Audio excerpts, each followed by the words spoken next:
Graduada em Engenharia Química em 1994, mestre em Tecnologia de Processos Químicos e Bioquímicos 1997 e doutor em Tecnologia de Processos Químicos e Bioquímicos 2001 pela Universidade Federal do Rio de Janeiro. Atualmente é professor associado do Campus Regional Instituto Politécnico IPRJ da Universidade do Estado do Rio de Janeiro. Foi coordenador do Programa de Pós-Graduação em Modelagem Computacional do Instituto Politécnico da UERJ de 2015 a 2017. É membro do Conselho Universitário da UERJ desde 2014. Tem experiência nas áreas de simulação e análise numérica voltadas aos problemas de operações de separação e equilíbrios de fases. Com vocês, professor Gustavo Mendes Platt. Bom, boa tarde a todos.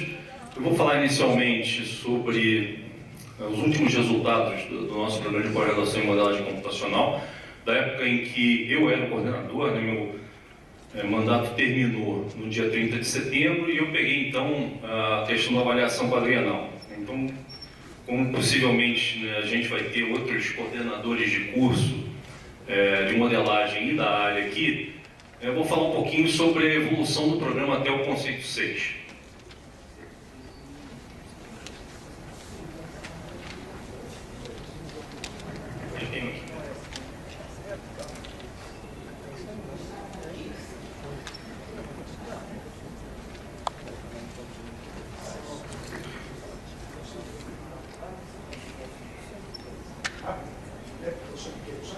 Tudo faz. Abre. Vamos ver se eu consigo aqui.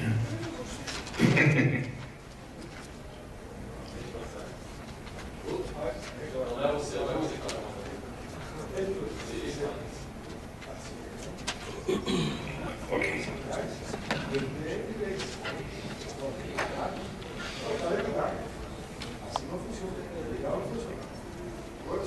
Ok. Obrigado, Décio.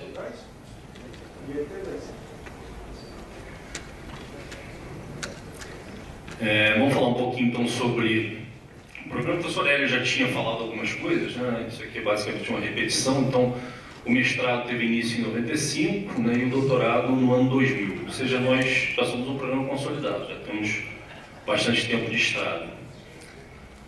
Nós temos as linhas de pesquisa Matemática Aplicada e Computação Científica, Meios Porosos, Termofluidinâmica e Transporte de Partículas e uma linha chamada Dinâmica, Acústica, Vibrações e Materiais. Essa é uma linha que foi alterada em 2015, a linha inicial era só Materiais. O que aconteceu foi que o nosso corpo docente foi evoluindo ao longo dos anos, né, e acabou que a gente jogou no ano de 2011, 2012, que seria necessário fazer uma adaptação nessa linha de pesquisa para que ela contemplasse mais corretamente o que o nosso corpo docente vinha fazendo e diminuísse, por exemplo, a quantidade de disciplinas de tópicos especiais oferecidas. Então, isso aqui, a linha antigamente era só materiais, né, e foi incluído então dinâmica, acústica e vibrações. Bom, no nosso conceito, né, dá para ver ali no nosso cartazinho, a gente conseguiu conceito 6 no mestrado e no doutorado, na última quadrienal da CAPES. A gente já vinha com avaliações 5, se eu não me engano, há 2 avaliações, né, desde 2007. E a gente batalhou um pouquinho para conseguir o 6. O que eu vou falar é basicamente a nossa trajetória para conseguir o 6. Quer dizer, o coordenador, eu era coordenador no último período, a gente teve outros coordenadores que também participaram dessa quadrienal. A função do coordenador é só relatar corretamente o que o corpo docente faz. Não é o coordenador que consegue a nota 6, obviamente, né? O coordenador pode atrapalhar se ele não relatar o que o programa faz. Se ele relatar corretamente, o mérito é do programa. Um pouquinho da estrutura administrativa. Então, a gente teve uma reformulação de programa em 2015, justamente para contemplar então a mudança nessa linha de pesquisa e também o novo elenco de disciplinas. Quer dizer, se você mudou uma linha de pesquisa, você tem que criar e eliminar disciplinas que não vinham sendo oferecidas. A gente tem então uma comissão de pós, né, que gere o programa, com membros discentes docentes a cada 2 anos e o membro discente com mandato de 1 ano. Aqui A comissão atual, a gente tem um coordenador que é o professor Hermes Alves Filho, está sentado ali. Eu era o coordenador, então, até o dia 30, né? Por isso que eu acabei ficando aqui para falar sobre o programa. A gente ainda não tem um coordenador adjunto, né? O coordenador adjunto é escolhido pelo coordenador entre os membros titulares, né? Em geral é o mais votado, mas já foi, o professor Diego já foi indicado? Bom, então o professor Hélio, que é da comissão, está me dizendo aqui que o professor Diego já foi indicado. Então eu ia colocar o Diego, mas não tinha certeza, então eu coloquei ele como membro titular, então já é o coordenador adjunto. Então nós temos aqui a comissão, né, com membros titulares e suplentes e os representantes discentes. Um pouquinho da estrutura da secretaria. A gente tem um negócio que atrapalha aqui, né? Mas vamos lá. A gente tem então a Dalva, que é a chefe de secretaria, né, que toca o programa aí pra gente, o Roberto, o Geraldo, a Mônica e a Márcia. O Geraldo é um funcionário que atua especificamente nos ajudando no preenchimento de informações da plataforma Sucupira. Não só o programa de modelagem, mas também o programa de ciência e tecnologia de materiais. Quer dizer, a obrigação do preenchimento, né, é claro que é do coordenador, mas é bom você ter um funcionário, né, que atua mais diariamente nesse preenchimento, no acompanhamento dessas informações. Bom, como é que era a nossa situação de 2012 a 2015? Então nós tivemos aqui como coordenadores o professor Francisco Moura Neto, e foi aqui que houve a proposição de mudança de regulamento. Quer dizer, eu imagino que algo da nossa nota 6 deve-se a essa mudança de regulamento. A gente criou alguns mecanismos que eu acho que podem ser aperfeiçoados ainda, mas que, de certo modo, melhoraram a qualidade do nosso programa. O professor Hermes pegou em seguida e eu assumi aqui em outubro de 2015 e terminei em 30 de setembro de 2017. Aqui a coordenação adjunta, o professor Silva Neto, depois eu, o professor Hélio e o professor Hermes. O que a gente nota, e isso até certo ponto é bom para um programa de pós-graduação, é que a continuidade das coisas, né? Diversas vezes os coordenadores adjuntos passam a ser coordenadores e vice-versa. A gente tenta renovar é bom. O professor Diego é um professor recente no programa, né, e já é coordenador adjunto, mas é sempre bom a gente também tentar manter uma linha, né, de continuidade do que é feito, né? Nós não somos políticos aqui, né, para um desfazer o que o outro fez. Portanto, nosso programa está continuamente evoluindo desde 2005, né? Foi a nossa 5 ou 7? 2007. Na verdade, uma das coisas fundamentais em relação à nossa avaliação, nosso conceito, né, já vinha sendo feita pelo professor Silva Neto em meados da década passada, no que diz respeito ao credenciamento docente. Uma coisa que a gente vinha sendo criticado pela CAPES anteriormente era sobre alguns docentes que tinham produtividade aquém do que deviam para participar do programa. Atualmente a gente tem, então, no regulamento, um critério de seleção muito mais rígido, né, para um docente participar do programa. Mas isso já vinha sendo feito anteriormente, né, na forma de conversas com os docentes. Bom, aqui eu vou passar rapidamente as ideias, né, sobre a mudança de regulamento. Basicamente, o que a gente fez foi manter, né, o que já funcionava no programa, e foram criadas, quer dizer, o que se criou basicamente foram mecanismos de avaliação para os docentes entrarem no programa, mecanismos de avaliação para docentes participarem de bancas. Atualmente não é qualquer docente que pode participar de uma banca do nosso programa. O programa Nota 6 tem que ter um cuidado, né, nas suas bancas de defesa. A gente tem uma avaliação, mais avaliações discentes do que a gente tinha. A gente tem agora um conjunto de exames de métodos numéricos, de álgebra linear, de técnicas computacionais, de maneira a que o aluno seja continuamente submetido a esses exames. Isso de forma a gente criar uma formação mais homogênea para os alunos. É claro que isso trouxe, deixa eu passar aqui, na hora que a gente fez esses exames, isso trouxe alguma instabilidade. Os discentes ficam receosos sempre que a gente propõe alguma mudança. Isso aconteceu? Sim, aconteceu. Eu era coordenador na época em que esses exames começaram. E os docentes ficam assustados, né? Eles passam a ser submetidos a mais exames do que eles vinham sendo. Então a gente ainda está num período de adaptação. O que a gente tenta fazer agora é oferecer diversas oportunidades de exames para os docentes. Quer dizer, se ele não passa uma vez, daqui a 6 meses ele pode refazer o mesmo exame, então ele tem um tempo, né, onde ele pode fazer o exame sem ser jubilado do curso. A CAPES elogiou muito essa nossa proposta de realização de exames. Aí, tem que ser aperfeiçoada? Tem. Aí, há críticas, por exemplo, em relação à forma dos exames, se devem ser de múltipla escolha ou se devem ser discursivos. Então, a atual comissão está trabalhando nisso, né? A gente já evoluiu alguma coisa, mas ainda está sendo feito. Uma coisa extremamente importante foi, então, a criação ou a ampliação da linha de materiais para contemplar acústica, vibrações e materiais. Então, nós tivemos reuniões com o professor Augusto Galeão, da LNCC, que na época era do coordenador, era do comitê interdisciplinar, e a gente tinha, como todo mundo deveria ter, né, um certo medo de mudar uma linha de pesquisa de um programa nota 5. Né? Então, a gente conversou com o professor Galeão, me lembro perfeitamente da conversa, e ele disse, olha, é imprevisível o que pode acontecer, né? Mas se isso já é o que o programa está vivendo, é melhor fazer. Quer dizer, se já está acontecendo isso, é melhor que essas coisas sejam oficiais. Então a gente teve que relatar tudo isso na plataforma Sucupira. Bom, então o que aconteceu? Eu assumi a coordenação em outubro de 2015, já com o nosso novo regulamento em funcionamento, né? Então com essa nova linha. Quais foram essas medidas que a gente criou, então, para que a gente conseguisse organizar as nossas informações e atingir a nota 6? A primeiro, já disse, né, a criação de políticas mais exigentes para credenciamento. A gente criou um índice que se chama IPT-GMC, que é o índice do Programa de Pós-Graduação em Modelagem Computacional, nos moldes do IMPROD, da CAPES. Para quê? Para que a gente tivesse um parâmetro quantitativo para o credenciamento docente. Isso pode ser criticado? Claro que pode. A gente sabe que o IMPROD é um índice para medir programas, não para medir pessoas. Mas, no fim das contas, a CAP avalia um programa que é feito de pessoas. Portanto, a gente achou que isso seria razoável. A gente criou com, digamos, uma linha de corte bem tranquila, para não também despedaçar o corpo docente.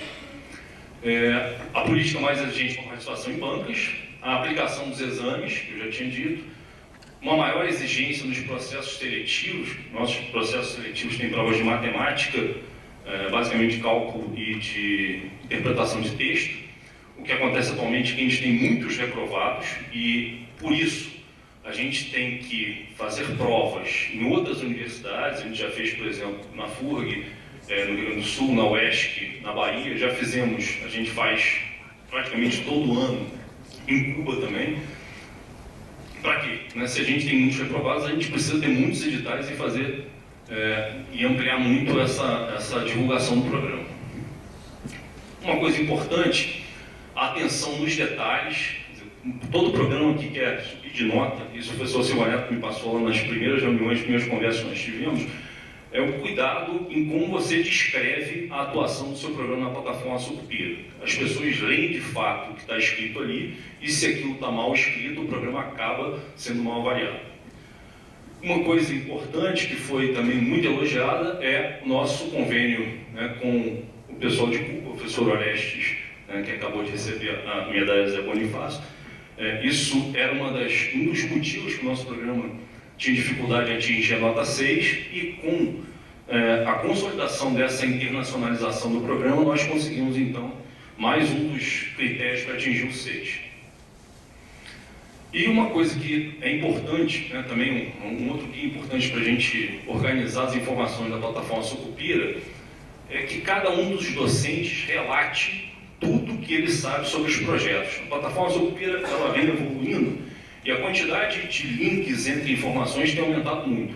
Então, toda vez que um docente lança um projeto na plataforma Sucupira, é muito importante que as produções desse docente, dos estudantes vinculados a ele, estejam linkadas aos projetos. Quer dizer, isso é uma das coisas que a CAPES vê e nós tivemos o cuidado de fazer também.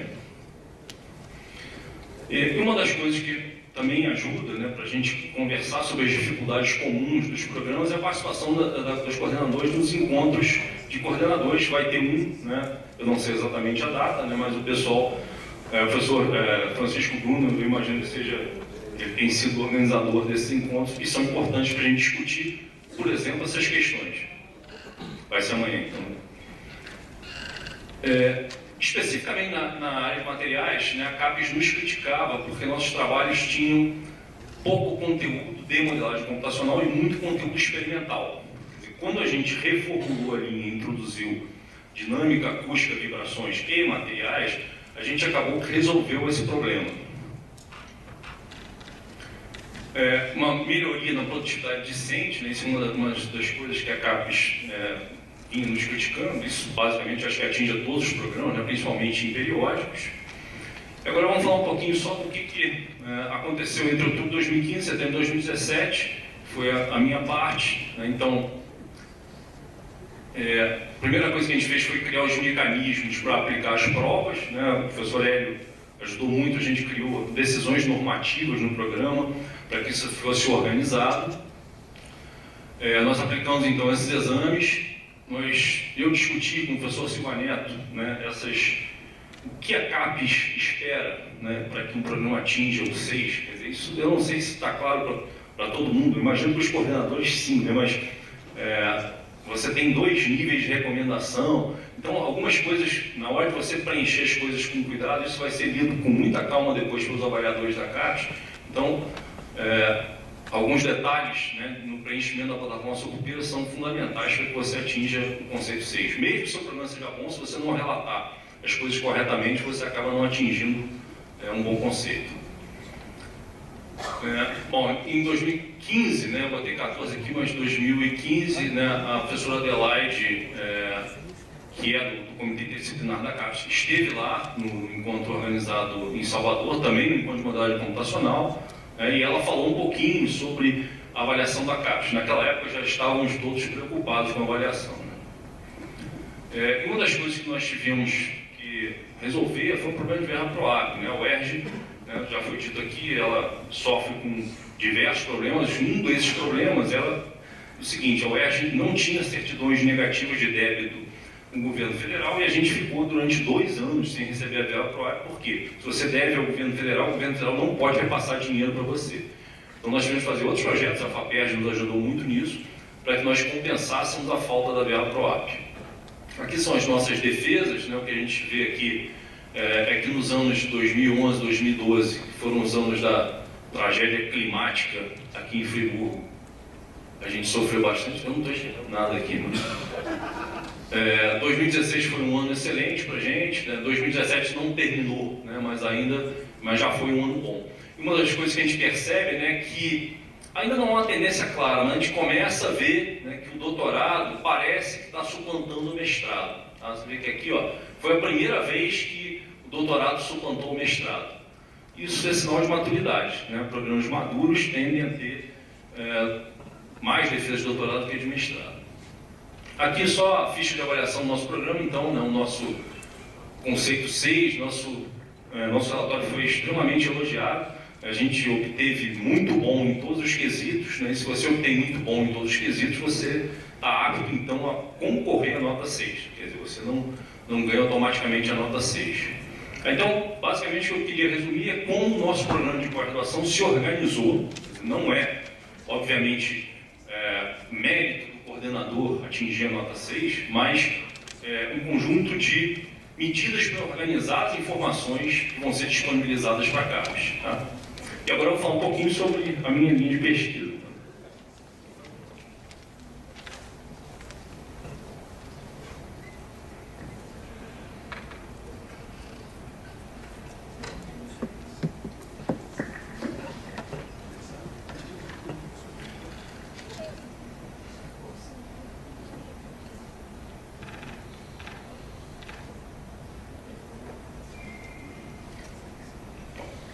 Bem, eu trabalho em termodinâmica, né, especificamente na área de computação em termodinâmica, não a termodinâmica dos engenheiros mecânicos, né, a termodinâmica de motores ou de produção de vapor, mas a termodinâmica dos engenheiros químicos, de equilíbrio de fases. Primeiro eu queria dar uma motivação, quer dizer, por que a gente resolve problemas de termodinâmica de equilíbrio de fases? Você consegue clicar em cima daquelas bolhas azuis ali. Vamos ver se vai abrir. Acho que vai. Isso aqui é um vídeo produzido por um canal do YouTube. E ele mostra um experimento, que é o ponto de orvalho. Esse aqui foi produzido pelo professor Marcelo Cacheira. E Dew Point, é o ponto de orvalho. Deixa eu mostrar para vocês. Isso aqui, é uma célula de equilíbrio, onde você tem temperatura constante e ele vai aumentando a pressão. Aí é uma mistura de óxido de carbono e etanol. O que acontece? Conforme você vai aumentando a pressão, o que você está vendo aqui é um agitador, por enquanto. Tá? Você começa a aparecer uma fase líquida. Agora sim a gente vê a fase líquida aparecer. Quer dizer, o que é o ponto de orvalho? O ponto de orvalho é justamente o momento em que a primeira gota de líquido está em equilíbrio com uma quantidade grande de vapor. É importante saber isso? Claro que sim, porque com isso você é capaz de prever o aparecimento de uma fase. Por que é importante você prever isso? Você imagina um compressor, você está comprimindo um determinado gás, e você aumenta a pressão e aparece uma gotinha de líquido no compressor. Isso vai destruir o compressor. Então, a importância dos cálculos termodinâmicos deve ser diversos processos industriais. Pode ver. Aí não precisa não. Vamos ver se eu... consigo. Bom, eu coloquei aqui basicamente uma estrutura, do que é um modelo termodinâmico. Esse aqui é um modelo, não vou entrar em detalhes, mas é um modelo de coeficiente de fugacidade para a equação de estado de Bang-Robinson com a regra de mistura de Von e Sander. Quer dizer, um monte de pesquisadores que atuaram em conjunto. O que a gente percebe, que eu queria mostrar para vocês, nem todo mundo da área termodinâmica, poucas pessoas devem ser, é que é um modelo extremamente complexo. Quer dizer, complexo, que eu estou dizendo é o seguinte, tem muitas contas, mas ele é algébrico, não tem derivadas, não tem integrais. Ou seja, os problemas termodinâmicos, a maior parte deles, são problemas que não envolvem derivadas nem integrais. Então, o que você tem que resolver são sistemas de equações algébricas, não lineares. Elas são muito não lineares. Mas não há equações diferenciais, ou equações integrais, equações funcionais, nada do tipo. O tempo pode ir para o infinito na termodinâmica. Bem, o que acontece é o seguinte, se a gente tem, então, sistemas de equações algébricas não lineares para serem resolvidas, a questão é, será que essas equações têm uma única solução ou elas podem ter múltiplas soluções? O pessoal lá da matemática, gosta, o pessoal da álgebra linear está acostumado a resolver os sistemas lineares. Aqui, pouca coisa a gente pode falar sobre sistemas não lineares. Quer dizer, sistemas não lineares podem ter uma solução, diversas soluções, infinitas soluções, 3 ou 4 soluções, nenhuma solução. Então, a gente não tem como, a priori, dizer quantas soluções você vai ter num sistema desse tipo. E o que eu venho estudando é como você encontrar essas múltiplas soluções de forma robusta. Aí, robusta aqui num sentido diferente do que o professor Oreste falou. Robusto aqui tem um sentido de eu posso dar uma estimativa inicial ruim para um método numérico e ainda assim ele encontrar todas as soluções. O que eu faço normalmente é converter esse sistema de equações algébricas em um problema de otimização. Eu converto somando, por exemplo, quadrados dos resíduos, ou módulos dos resíduos, e resolvo isso por técnicas que a gente chama de técnicas de otimização estocástica ou meta-heurísticas. O cuidado que a gente tem que ter quando a gente lida com essa classe de problemas de otimização é evitar as trash metaphors. O que é isso?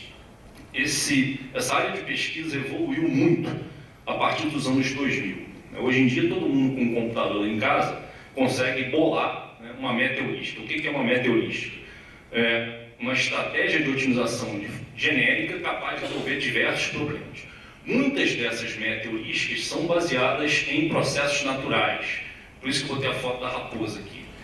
O que acontece? Por exemplo, colônias de formigas, movimento de abelhas, movimento de vagalumes, movimento de pássaros, alcateia de lobos, bando de leões, bando de peixes. Então, diversas meta-heurísticas, eu diria que atualmente, eu imagino que a gente já deve estar chegando na casa dos milhares de meta-heurísticas, têm sido desenvolvidas para resolver problemas.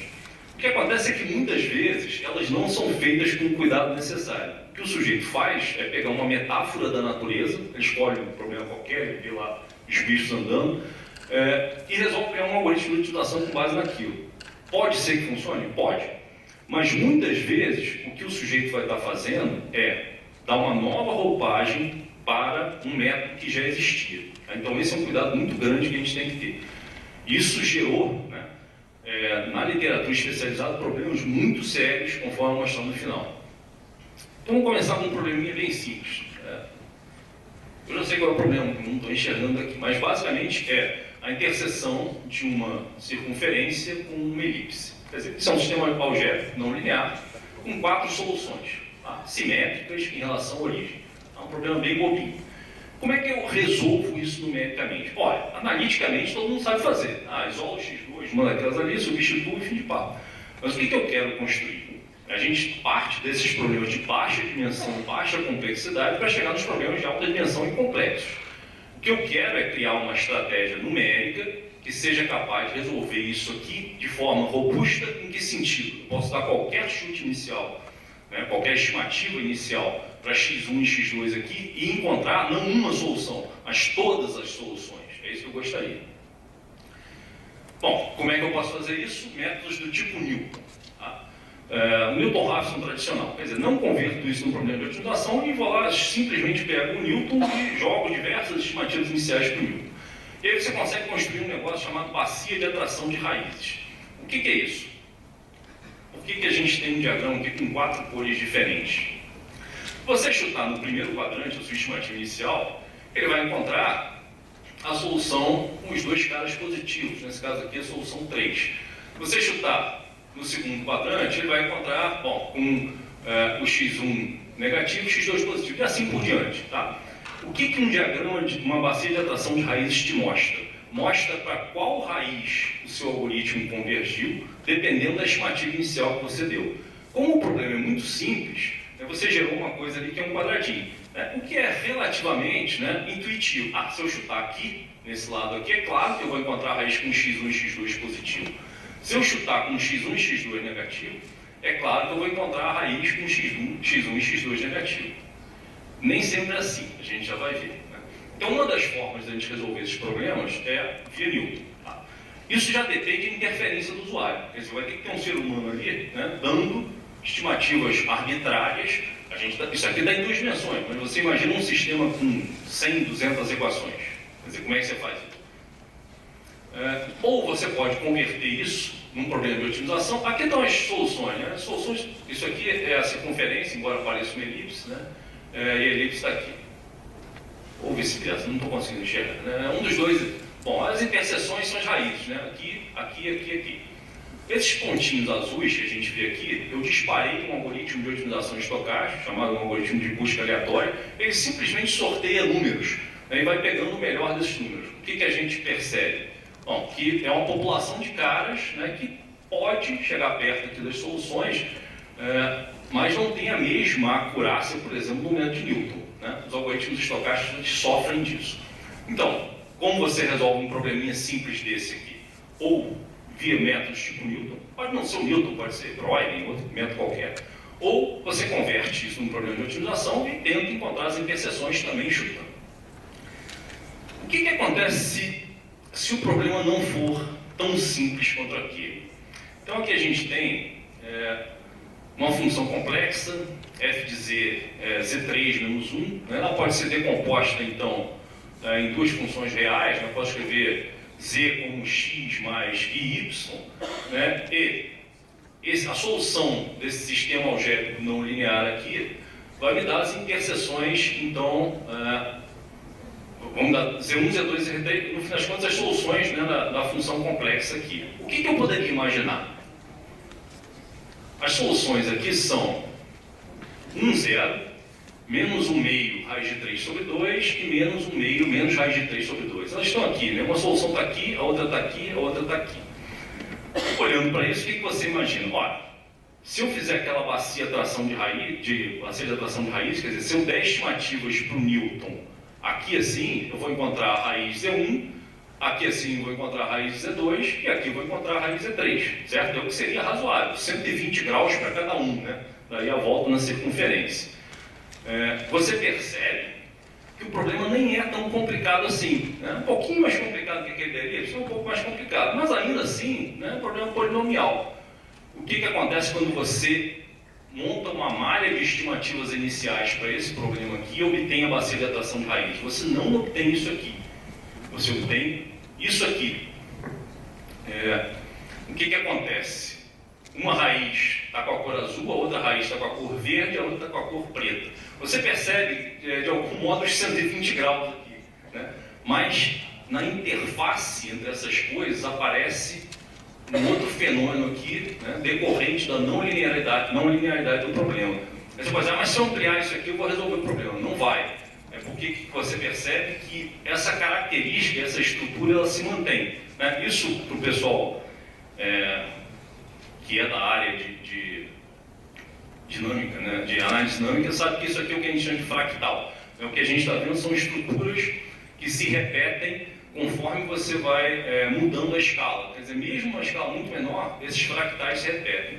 Ora, mesmo com um problema que não é tão complicado, né, a bacia de atração de raízes começa a ficar extremamente complicada. Isso significa que algoritmos do tipo Newton, né, não vão te dar garantia nenhuma de encontrar todas as raízes. Você imagina que, se você chutar próximo, né, da origem aqui, dependendo de onde você chutar, né, de pequenas variações aqui, você pode ir para 3 raízes diferentes. Tá? Ou seja, isso aqui é um problema caótico. Eu queria mostrar esse problema um pouquinho mais complicado para vocês verem que, imagine um problema termodinâmico. A gente viu que a cara é muito mais complicada que essa aqui. Nesse problema, a gente já tem essa estrutura bem estranha, né? Interessante que isso aqui foi descoberto, né, por esse sujeito aqui, Gaston Juliat. É um matemático francês, né, que publicou um paper no final, acho que se não me engano, 1918, 1919, né, um paper de 199 páginas, né, sobre isso. E ele não tinha como enxergar isso naquela época. Tá? Isso foi a visualização, né, do fractal, isso aí foi feito por Mandelbrot muito tempo depois. Quer dizer, ele propôs, né, essa possibilidade de você obter um problema caótico, né, se você mexesse nas estimativas iniciais desse tipo de sistema algébrico não linear, né, mas sem conseguir enxergar. Um detalhe aqui, o pessoal, todo mundo deve ter reparado, porque ele tem uma máscara preta, né? Ele lutou na Primeira Guerra Mundial pela França, né, e perdeu o nariz. Né, e 2 anos depois, né, ele fez o paper lá com 199 páginas. Aí eu vou ter até uma citação aqui do Nelson Rodrigues. Né? Em 1911, né, ninguém bebia um copo d'água sem paixão. Quer dizer, o sujeito não reclamava, não. Né? Perdeu o nariz e continuou fazendo as coisas. Não tinha smartphone, não tinha Facebook. Né? Mas vamos voltar ao exemplo simples. Né? A questão é a seguinte: vamos imaginar que eu ainda assim queira ser um cara de sorte e tente encontrar as 4 soluções daquele probleminha como se fosse um jogo de dados. Né? Ora, se você tivesse um dado não viciado com 4 faces, quantas vezes, na média, você tem que jogar o dado para cima para que você obtenha as 4 faces? Isso é uma distribuição multinomial de probabilidades, né? E a média desse negócio aqui é 8,33.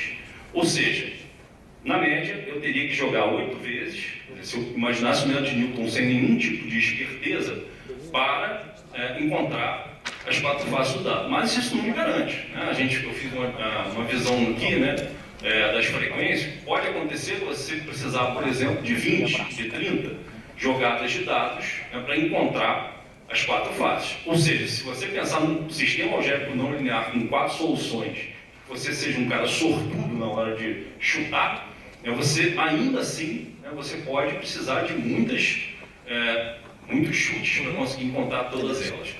Então, quer dizer, a questão é, métodos de Newton, né, do jeito que eles estão, né, eles não são capazes de resolver esse tipo de problema de forma robusta, ou seja, você encontrar todas as soluções. É claro que, para tipos específicos de sistemas não lineares, tá, existem técnicas que garantem encontrar todas as soluções, mas não é o caso aqui. A gente está pensando aqui em técnicas de inteligência computacional. Então, uma das maneiras de fazer isso Esse aqui é um trabalho que eu fiz e dei como exemplo, justamente o exemplo de baixa dimensão, né, aquele exemplo da elipse da circunferência. Foi disparado um algoritmo desses populacional e você percebe que o algoritmo populacional tende a se aproximar, né, das interseções. Né? Aqui, ó, ele acha. Depois que ele encontrou uma das raízes, o que você faz? A gente criou uma espécie de penalização, uma região de penalização ao redor daquela raiz para evitar que o algoritmo voltasse para lá. Isso é relativamente comum, né?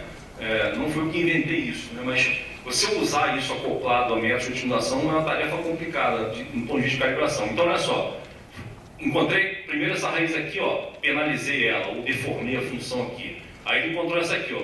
Você tem uma população, ajuntou-se aqui, né? Aí penalizei os dois. E aí, ó, foi todo mundo para cá. Penalizei os três, encontrei a última. Quer dizer, com isso, né, você consegue aumentar a probabilidade de você encontrar todas as soluções. Mas você garante? Claro que não. Não tem nenhuma garantia computacional de que isso aconteça, até porque o algoritmo é estocástico. Mas eu dou um exemplo aqui. Tá? Esse é o probleminha lá das 4 raízes. Né? Quando você usa essa técnica, que está em azul, né, em 100% das vezes, aqui eu fiz, se eu não me engano, são 10 execuções, ele encontrou todas as vezes. Tá? Eu fiz isso aqui com muito mais execuções do que isso, né, mas para esse problema de baixa dimensão ele funciona. Então, com isso a gente consegue tentar motivar o que é inteligência computacional. Eu peguei uma definição bem simples, né, da Wikipédia, um conjunto de metodologias computacionais e abordagens inspiradas na natureza. Né? Repara aqui então que isso acaba nos apontando para aquelas meteorísticas com fundamentos em fenômenos naturais, para lidar com problemas complexos no mundo real, nas quais abordagens tradicionais são ineficazes ou inviáveis. Ou seja, é exatamente isso. Quer dizer, o método de Newton, né, mesmo para um problema, né, de baixa dimensão com 4 soluções, não te dá nenhuma garantia, né, que você vai encontrar todas elas. Alguém poderia pensar, mas eu posso fazer aquela jogada de divisão de polígonos? Pode. Só que se você fizer aquilo com o método de Newton, você acaba criando um monte de descontinuidade na função. Né? Quer dizer, coisas que a gente pensa analiticamente, numericamente, nem sempre funcionam. Agora, falar um pouquinho sobre como é que a gente usa isso em termodinâmica. Quer dizer, existem problemas termodinâmicos que têm múltiplas soluções? Existem. Um deles é o que a gente chama de azeotropia múltipla. Existem diversos modos de azeotropia, mas a azeotropia, em linhas gerais, é o seguinte: o que é um azeótropo? É um líquido que, quando você ferve, a composição do vapor é igual à do líquido. Quer dizer, isso não é sempre assim, né?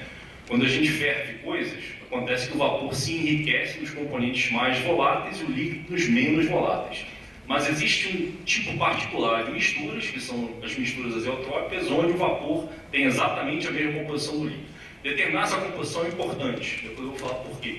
E isso, às vezes, tem mais de uma solução. O problema de criticalidade múltipla, aqui, pontos críticos termodinâmicos, é importante do ponto de vista da exploração de petróleo. Pontos de orvalho múltiplos também é importante do ponto de vista da exploração de petróleo, porque se você tiver os tais fenômenos retrógrados, você pode estar com um líquido, aí você pressuriza, você acha que você vai aumentar a quantidade de líquido e ele vaporiza, tá? Porque você está numa certa região do diagrama termodinâmico próximo a um fenômeno retrógrado. E uma multiplicidade de estados estacionários em congestilação. Isso aqui é uma coisa extremamente complicada do ponto de vista de controle, e existem situações onde você pode ter múltiplos estados estacionários no equipamento. Aqui eu dou um exemplo, ponto de orvalho múltiplo num sistema etano-limoneno. Como é que a gente enxerga o ponto de orvalho múltiplo? Se a gente passar essa linha vertical aqui, a gente percebe que a linha vertical corta essa curva azul, que é a curva de pontos de orvalho, em 4 locais distintos. Tá? Então, isso é o que a gente chama de ponto de orvalho múltiplo em estrutura de domo duplo. Quer dizer, a gente tem 4 pontos de orvalho. Se você olhar a linha vermelha, né, e você passar uma linha vertical aqui, você encontra 3 pontos de orvalho distintos. Isso é um fenômeno retrógrado duplo com formato sigmoide. É muito complicado você determinar todas as soluções desse problema termodinâmico com métodos numéricos. Aqui, só para vocês terem uma ideia, né, como é que fica a tal bacia de atração de raízes. Quer dizer, aquela bacia de atração de raízes que a gente chama de bacia barroca, né, que é toda bonitinha, né, num problema termodinâmico ela fica com um aspecto, digamos, moderno. Né? As coisas são totalmente diferentes. Então você tem raízes aqui, não consigo enxergar ali, né, mas eu imagino que as raízes sejam aqui esse lilás, o vermelho, o verde e o amarelo. Você percebe que não dá para ver quase pontos amarelos. Bom, nesse data show aqui não dá para ver mesmo, né? Mas há poucos pontos amarelos. Isso significa que uma das raízes é extremamente complicada de ser encontrada. Tá? Eu dei aqui, eu não sei quantos, acho que são 90 mil pontos. Alguém consegue ver que número é esse aqui? Não dá para ver, né? Eu não sei, ou são 10 mil... 5.500 a pressão aqui. Bom, isso aqui na verdade é uma malha, né, de 90 mil estimativas iniciais para resolver o problema. Você percebe que 3 raízes são encontradas até que com certa facilidade. As regiões de atração delas são grandes. Mas uma das raízes... Uma das raízes é extremamente difícil de ser localizada. Então isso justifica mais uma vez que a gente desenvolva técnicas de inteligência computacional para encontrar todas elas. Como fazer isso? Né? Uma das formas é você converter então um sistema algébrico não linear num problema de otimização, somando os quadrados dos resíduos da função, né? Essa aqui é a soma de quadrados, e colocando um termo adicional aqui que penaliza uma raiz que você encontrou previamente. O que esse termo faz? Toda vez que o ponto lá da população do seu algoritmo de otimização se aproxima de uma raiz já encontrada, que é o J aqui, ele liga uma chave e deforma a função. Tá? Com isso ele faz com que você se afaste naturalmente daquela função, daquela região. Isso faz com que você não encontre a mesma solução 2 vezes. A gente pode ver isso funcionar aqui. Então esse aqui é um problema de cálculo de azeótropo duplo, onde um azeótropo está aqui, ó, um está aqui, e o outro estava aqui. Então o que eu fiz? Eu encontrei esse aqui, o algoritmo estocástico encontrou esse aqui primeiro, automaticamente deformou a função aqui, e agora, quando você disparar novamente o método estocástico, ele deve convergir para onde? Para cá, certo? Só que tem um problema, né? Você criou aqui um monte de mínimos locais. Você eliminou o mínimo global do problema? Eliminou, né? Por quê? O mínimo nulo era a solução. Mas você criou infinitos mínimos locais ao redor, né, dessa função aqui. Isso foi descrito na literatura como o efeito chapéu mexicano, né? Porque é exatamente como se fosse aquela borda do chapéu mexicano. Se o seu algoritmo de otimização estocástica estiver bem calibrado, ele vai ser capaz de escapar dessa região aqui e vir para cá. Mas, muitas vezes, o que ele vai fazer é que ele vai ficar na borda desse carinha aqui, encontrando os mínimos locais. Tá? Então, existe uma maneira de evitar o tal efeito chapéu mexicano, que é a proposta desses dois matemáticos gregos aqui, Passopoulos e Varrades. Eles, ao invés de deformarem a função, eu não vou explicar as expressões aqui, até porque eu não estou enxergando, mas a ideia é simples, a ideia é basicamente a seguinte: toda vez que o ponto se aproxima, um elemento da população se aproxima de uma raiz que você já encontrou, ele é chutado para fora daquela região. A função não muda, a função continua a mesma, mas o algoritmo é que muda. Quer dizer, o algoritmo agora ele incorpora um passo onde ele joga os pontos para longe, né? É essa expressãozinha aqui, joga os pontos para longe de pontos previamente encontrados. Então vamos a alguns exemplos de aplicação. Aqui é um trabalho que ainda está saindo, deve ser em 2018, que é um problema de azeotropia dupla no sistema amônia R125. Só para vocês terem uma ideia, a amônia R125 é um fluido de refrigeração, um fluido de geladeira, né? R125 é o nome comercial, né, da substância, e a questão que se coloca sempre é por que o sujeito, né, por que cargas d'água, né, o sujeito escolhe como fluido de refrigeração uma mistura azeotrópica. Tem uma explicação, né? Quando você tem um vazamento na geladeira, né, um vazamento pequeno, o que é um azeótropo? O líquido, quando ferve, o vapor tem a mesma composição. O vapor, quando condensa, o líquido tem a mesma composição. Então, né, numa geladeira isso acontece o tempo todo, né, condensações e vaporizações. Se você tiver um vazamento, vai diminuir a quantidade de fluido? Vai, mas a composição do fluido vai se manter, porque a mistura é azeotrópica. Quer dizer, então, pequenos vazamentos não causam grandes transtornos em processo de refrigeração se forem azeotrópicos. Se fosse uma mistura zeotrópica, ou seja, não azeotrópica, o que ia acontecer? Toda vez que vaporizasse e você tivesse um furinho lá, a composição do vapor ia ser diferente da composição do líquido. Um dos componentes da mistura ia acabar desaparecendo, né? O componente mais volátil ia acabar desaparecendo, e você ia ficar só com o menos volátil. Tá? Então, essa é uma explicação física de por que a gente precisa estudar a azeotropia. Aqui a gente tem uma azeotropia dupla, né? Um azeótropo está aqui, né? E o outro está aqui embaixo. Isso é uma visão bidimensional do problema. Você repara aqui um algoritmo de evolução diferencial, ele encontra esse cara, né? Esse azeótropo aqui, embora alguns pontos da população venham para cá, né? Mas se você olhar em termos de valor de função objetivo, esses pontos aqui produzem valores mais próximos de zero. Portanto, esse sujeito aqui é a primeira solução encontrada, e aí ó, eu vou deformar a função, tá? Cria uma deformação.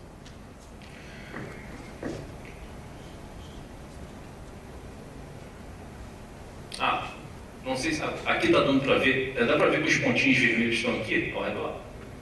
Tem pontinhos vermelhos aqui assim, ó. Isso significa que a deformação falhou. Não a deformação falhou, né, mas ela induziu uma falha. Ao invés de você encontrar, né, o outro azeótropo aqui, ele veio para a borda aqui. É claro que isso aqui é um caso atípico, né? Na maior parte das vezes, ele consegue sair daquela região de mínimos locais que eu criei artificialmente aqui e vir para cá. Mas, bom, a gente tem que ser justo nos trabalhos científicos, né? A gente tem que mostrar as falhas. Essa aqui é uma das falhas. Aqui um outro problema, né, que é o cálculo dos 4 pontos de orvalho de vaporização retrógrada dupla. Né? Os pontos de orvalho são as bolinhas vazadas aqui, que não deve estar dando para ver, e os resultados encontrados pelo algoritmo, esse Flower Pollination Algorithm, são as bolinhas cheias. Eventualmente ele encontra soluções triviais, esse problema tem soluções triviais, e aqui eu já queria falar sobre um outro aspecto. Se a gente olhar esse aqui, né, esse é um algoritmo extremamente tradicional. O Sr. Francés está ali, né, um algoritmo que vem sendo usado na literatura, né, há muitos anos, né, e é possivelmente os melhores algoritmos de otimização. 5. Em 1 minuto eu termino. Mas o que eu queria falar é que esse aqui é um algoritmo novo, né, mas vale a pena estudar ele? Vale, porque esse aqui incorpora um movimento diferente, que esse tal movimento de Levy. Aqui é mais um resultado, né? E eu queria só, esse aqui é o último slide, né? Por que a gente tem que tomar cuidado na hora que a gente usa esses algoritmos novos de otimização? Essa aqui é uma crítica, né, desse pesquisador aqui, o Dennis Weiland, em relação a um algoritmo, o Harmony Search, criado em 1992. Então, toda vez que você propõe um algoritmo desses novo, você tem que tomar cuidado para ver se de fato é um algoritmo novo. E agora você tem uma briga enorme na literatura especializada, porque entre esse autor, Dennis Weiland, e o professor Gim, que é o criador do Harmony Search, eles ficam se atacando via artigos científicos e às vezes via sites. Quer dizer, extremamente... eles levaram para o lado pessoal, é ruim, né? Mas é um cuidado que a gente tem que ter ao propor e até utilizar esse tipo de algoritmo. Obrigado.